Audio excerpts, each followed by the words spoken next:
In April 2032, Meteor Mags flipped a switch and turned on the lights.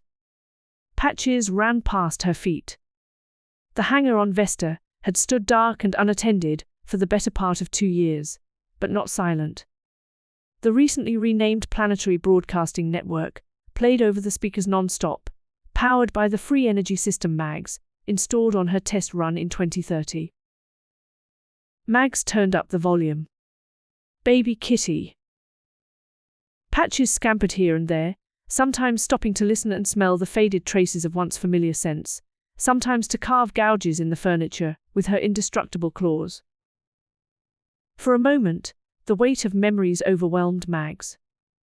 Her shoulders slumped forward as she removed her glasses and polished the lenses unnecessarily. She remembered the hangar filled with the survivors of the invasion that destroyed her club, killed so many of those dear to heart, and almost ended in her death. But even in the aftermath, her crew had found ways to celebrate the fact that they were still alive. To celebrate each other. Mags recalled the impromptu drum circles and sing-alongs. She lifted her head and got down to business. After the invasion, Mags protected Vesta by installing a killer satellite network built by her friends on Mars. But she had never decided what to do with the lonely asteroid. Sears kept her busy. The experiments she had in mind required privacy and distance. If they went wrong, Mags didn't want them happening anywhere near a Ceresian city. The more she thought about it, the less she wanted them on Sears at all. With one leather-gloved hand, she brushed the dust off an old console. Mags had often bragged that her private hangar was nuke-proof, but nothing could conquer an asteroid's constant dust. Lights flickered below her fingertips, then shone brighter as she wiped them clean. She typed instructions to check all the systems. Patches. Patches. A howl came from a far corner. Be right back. Mags returned not once, but 3 times, pushing a pallet jack loaded with stacks of crates. She wiped sweat from her brow and lined them up against the wall. Patches, content with her scouting and marking, sprawled on the warm green lights of the console. She licked a forepaw and laid her chin on it. Patches purred. Mags uncrated a few things, plugged a storage drive into a machine, and lit a smoke. She raised her hands above her head. Ladies and gentlemen, welcome to the new headquarters of Geneticorp. Patches typed the word into a search engine on the touchscreen beneath her. She mewed. What do you mean, it's already taken? Mags frowned. Way to ruin my big moment. She paced back and forth, and the sharp smack of the soles of her combat boots against the floor echoed in the empty chamber. Weyland-Yutani. Skynet. Omni Consumer Products Corporation. She interrupted Patches' typing with a hand on the bushy calico's torso. I was just kidding. Those are definitely taken. Oh well. Fuck the name for now. Scoot over. We have work to do. She cracked open a bottle of rum, took over the typing, and posted several jobs on dark web. 4 months later, the lab was in full swing. 50 staff members had joined, all individually vetted by Mags, and paid for with the interest she was earning by loaning her ill-gotten fortune to Solana's central bank on Sears, to be loaned out again to start-up companies. The staff lived in newly constructed apartments built by a Ceresian company Mags, partially owned. Though small and decidedly functional, the residences were posh by the standards of the asteroid belt.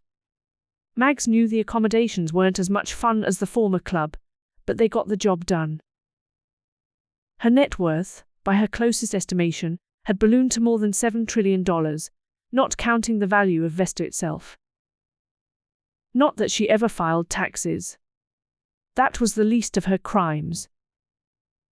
In August 2032, on an asteroid rarely visible to the naked eye on Earth, and only then under the darkest conditions, Mags made a poor decision. She set a hand on her lead technician's shoulder. Sure, she said. Let's do it. Her staff got to work. Cloning is never an easy process. To grow an animal from a pair of cells or a strand of chromosomes requires a womb. At some point, the blastula becomes an embryo and needs a mother in which it can grow. Mag's lab workers had settled on Komodo dragons. The scientists believed the reptiles' robust and occasionally parthenogenetic reproductive systems resembled the ancient wombs that first gave birth to the ancestors of the dinosaurs Mags intended to bring back to life. Plus, the massive monitors tended to mate between May and August, giving birth in September. The timing seemed fortuitous. Mags visited her dragons several times each week and joined them in their pen, which mimicked the dry, open grasslands and low tropical forests they preferred. She knew she was committing an unspeakable act upon them, but she pet the fearsome beasts and spoke to them in soothing tones only they could understand. They trusted her. They welcomed her touch. They laid eggs. The first birth began when Mags was away. A leathery, reptilian egg cracked open, and something the solar system had never seen before shoved its face through the shell and screamed. The infant clawed the atmosphere in a rage. The scientists called Mags. That did not save them. They had placed an embryo cloned from Odonata's genes into one of the dragons to see what would happen. Unfortunately, all of them saw what happened.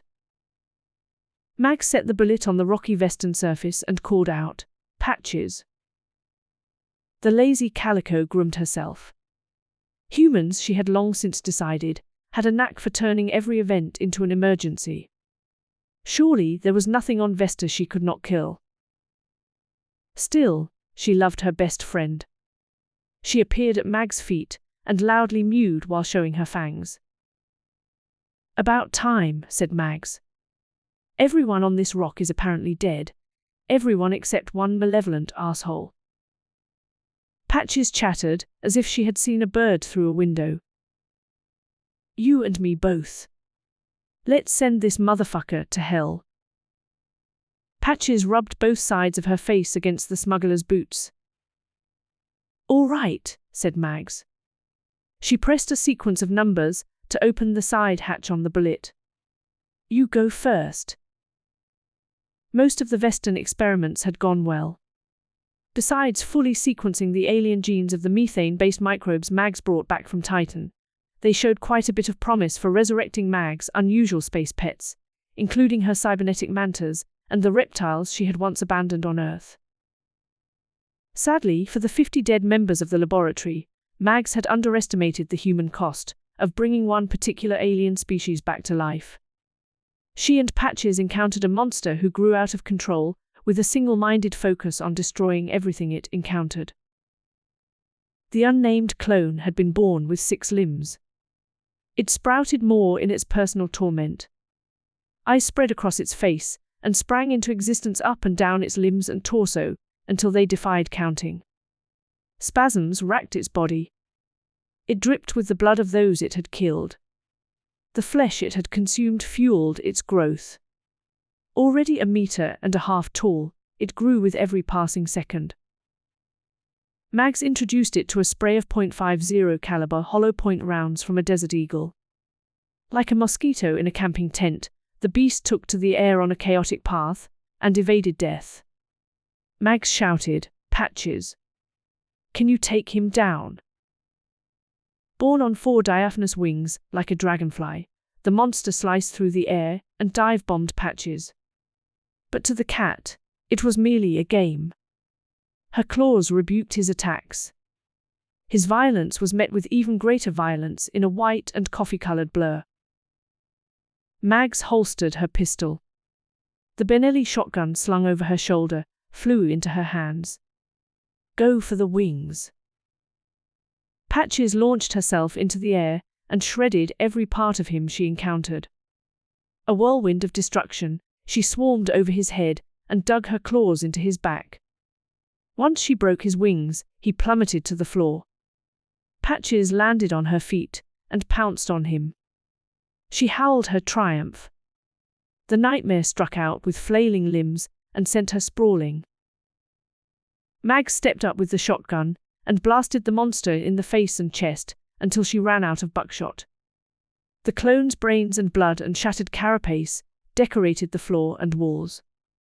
Even in death, its remnants writhed and grew new organs. Mags stomped it without a shred of mercy. Motherfucker! Mags swept a sticky lock of hair away from her spattered glasses and spat on the corpse. Don't you ever touch my fucking cat. She knelt and held out one hand. Are you okay, baby kitty? Patches rubbed a paw across her face and demanded petting. Mags scratched the fuzzy face. I guess it was a rhetorical question. Patches flopped onto her side, with no regard for the rapidly expanding pool of green blood below. She licked her fur. It made no difference to the tufts of her unruly coat. Her enemy was dead. Her friend was alive. Her bowls were empty. Such was life. Mags filled Patch's bowls and scrubbed the hangar without any help from her friends. She did not want them to know what had happened.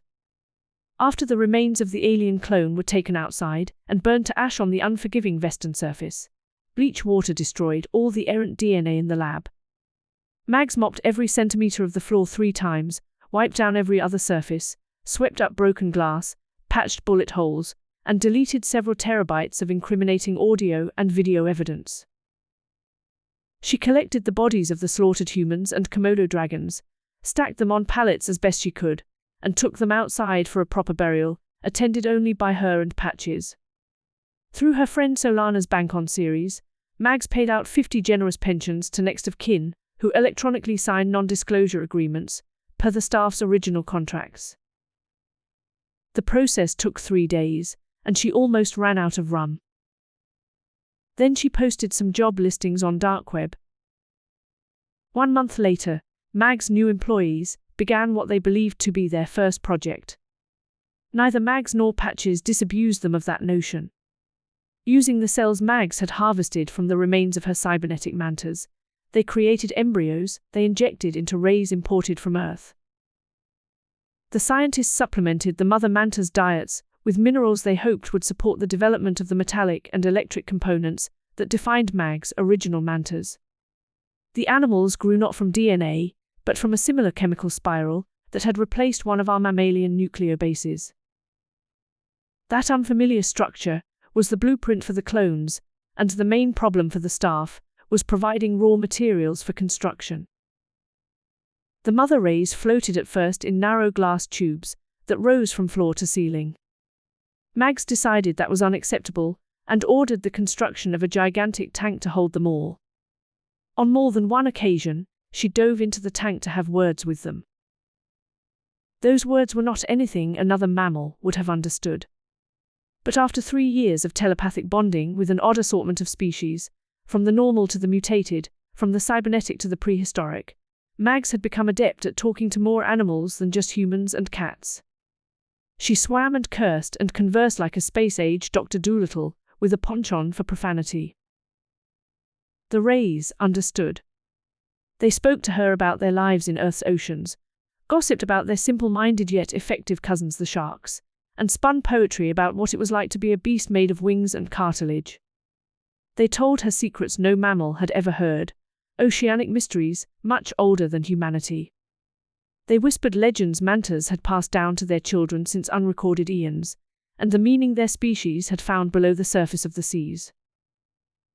Mags listened, learned, and told them secrets of her own. Manta ray gestation takes about a year before, unlike their egg-laying cousins the skates, they give birth to live young. In September 2033, Mags and Patches attended the birth of a new generation. Mags stood before the massive tank.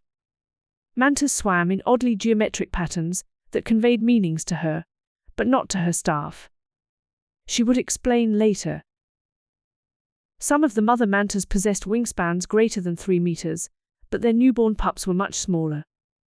Such tiny things, born alive. Mag said, "Come to me." She had not controlled a manta in nearly 4 years, not since she summoned them to help her during the attack on Vesta. Still, the baby mantas responded. They swam to the top of the tank. Come to me. One by one, they broke the surface and breathed air for the first time. They survived. Mags held out her hand and beckoned them, curling her fingers toward herself until they formed a fist. Come to me. One by one, the baby mantas descended and gathered around her. They swarmed in the air, swimming in the atmosphere as gracefully as their mothers swam in water. Patches batted them with her paws, but her claws remained sheathed. As if she were gathering her own kittens toward suckle and shelter, she herded them into a ring around Mags. Mags said, "Show me what you got." The shiny, silvery mantas crackled with electricity that threatened to destroy the laboratory. Lightning bolts cascaded across every surface. The employees dove for cover below their desks. In a storm that lit up her face in a stark relief of light and shadow, a sinister smile spread across the smuggler's black-painted lips. She produced a cigarette and lit it on the hot, sparking wing of the nearest manta. Mags took a puff. The tip glowed as red as a dying star. "Bloody hell," she said.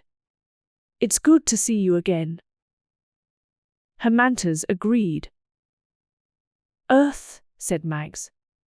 "Get the fuck out," said Selena. "You can't conquer a planet with only a handful of your fucked up pets." "No."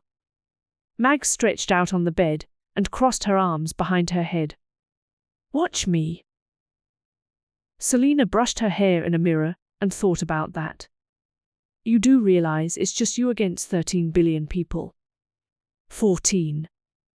"And fuck them," said Mags. "Their nations have been at war for thousands of years and caused more suffering than anyone can comprehend. I'm fucking sick of it." "So am I, Magpie." Selena set down her brush and turned away from the mirror to face Mags directly. "But we always made a lot of money on those conflicts." "We did," said Mags. "We absolutely did."